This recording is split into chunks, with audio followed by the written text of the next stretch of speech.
For years, I remember you would tell me about your experiences around MLK and the things that were going on with the the celebration, particularly on Martin Luther King Street. And I was not interested.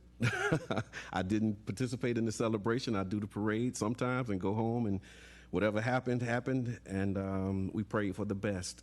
But you were always a voice. You were always one who consistently said, we need to look at Martin Luther King and our celebration in the city differently.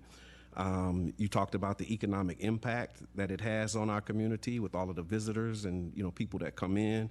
You talked about how you and others would sell and distribute the DVDs that you produced in the movies, and how it was always a hallmark of economic development for our community. And you would also lift up the challenges about the way that it was being handled by the police. And again, I was not interested. And then in 2018, it all came to a head when I had a personal experience with the lockdowns of that year. And then I got involved. It's interesting how being directly impacted by an issue can change your perspective on it.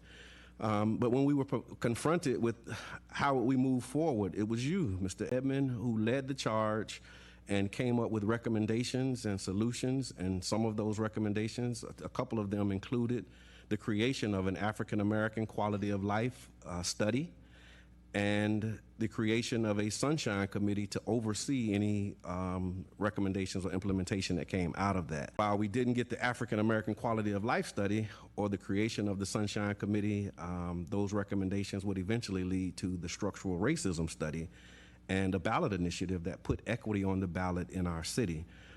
Those initiatives were unsuccessful. However, last week, the mayor just announced the creation of the role of a chief equity officer. And that role will have oversight and direction of the city's effort to advance racial equity and inclusion. And I can say with a high degree of certainty, Mr. Edmond, that, and I'll actually be willing to debate this with anybody, that probably wouldn't have happened were it not for the work that you've done and did in our community.